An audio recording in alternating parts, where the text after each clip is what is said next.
alguns irmãos entendam que Deus, o Senhor Jesus, age por nosso intermédio para superar esta separação causada pelo pecado. O profeta Isaías disse isso em Isaías 54, 6 a 8, ele disse: porque o Senhor te chamou como uma mulher desamparada, está falando a igreja, uma mulher desamparada, de espírito abatido, como a mulher da mocidade que fora repudiada, diz o teu Deus. Agora, olhe como é que era a nossa vida. Que Deus maravilhoso, que obra Deus fez na minha vida, que obra Deus fez na sua vida, que obra Deus fez na vida da minha esposa. Ele disse: por um breve momento te deixei. E foi neste breve momento que Ele nos deixou, que nós, com as paixões da carne, vivemos segundo a vontade de Satanás. Aqui temos irmãos que foram ao fundo do inferno, pulavam muro de cemitério, bebiam sangue de animais, faziam oferendas nas encruzilhadas, mas eram eleitos do Senhor, só que não sabiam. Um dia ouviram uma palavra, ou rádio, ou televisão, ou um folheto, ou um testemunho, ouviram uma palavra, e daquele espírito de morte eles foram reconciliados com Deus. Então diz que por um breve momento vos deixei. Havia uma desarmonia no nosso coração com Deus. Eu sei, Dr. Fortes, que antes de conhecermos Jesus, já dentro de nós havia a tal centelha de Deus, porque nós fomos predestinados, só não sabíamos.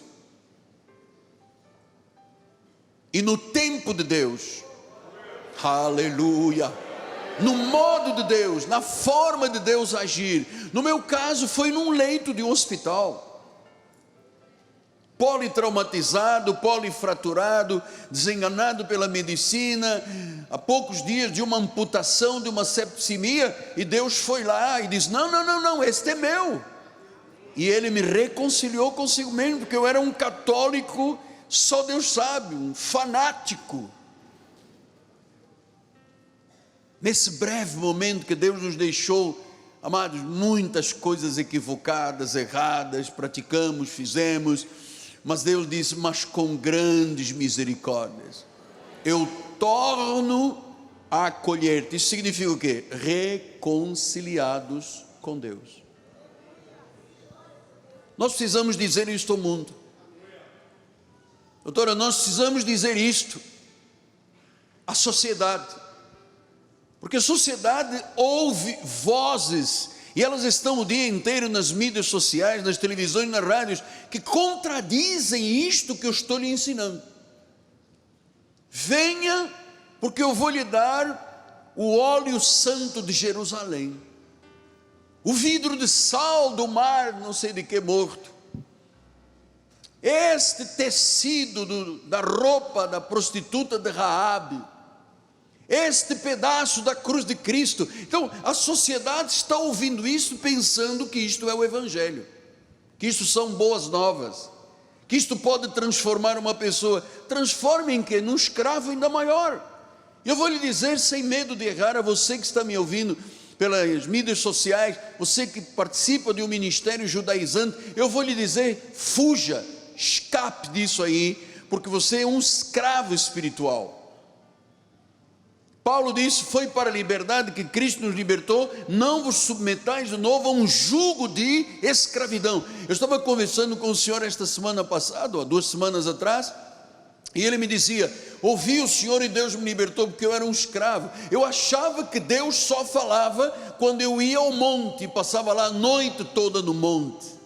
Fui ensinado que Deus só ouve quem vai ao monte. Então íamos para lá a noite inteira, mordida de mosquito e inflamação, não sei de quê, e é ali que Deus fala, é ali que Deus fala. Amado, Deus não fala nem no fogo, nem no vento. Deus fala um cicio suave. Deus está te falando agora ao teu coração. Deus não precisa de alguma expectação especial. Deus fala, Deus tem o tempo, Deus tem o modo, Deus tem o momento certo de falar. Às vezes é um aperto na vida, Deus fala. Os hispânicos dizem aprieta, aperta. Às vezes é uma doença, às vezes é uma crise, às vezes é uma luta emocional. Deus tem propósitos e a forma dele agir às vezes é inexplicável para nós. Diz que logo eu, com grandes misericórdias, aleluia, que Deus fez isso em minha vida e na sua vida. Ele disse: eu torno a acolher-te. Nós éramos dele, viemos a esta terra, nascemos em pecado, fomos separados. Enquanto isto, nós estávamos neste mundo, deixados por Deus de propósito.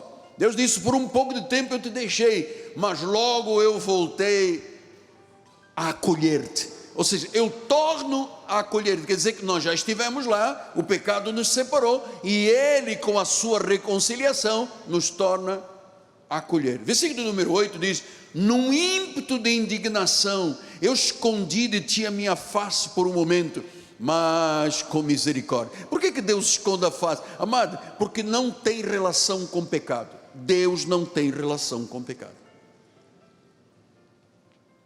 Então ele envia a palavra da reconciliação. Por intermédio de quem? Do pastor? Não só, de todos nós. É um chamado coletivo, é um chamado da igreja. Então ele disse: eu tinha uma indignação, eu escondi a tua face, mas foi um momento.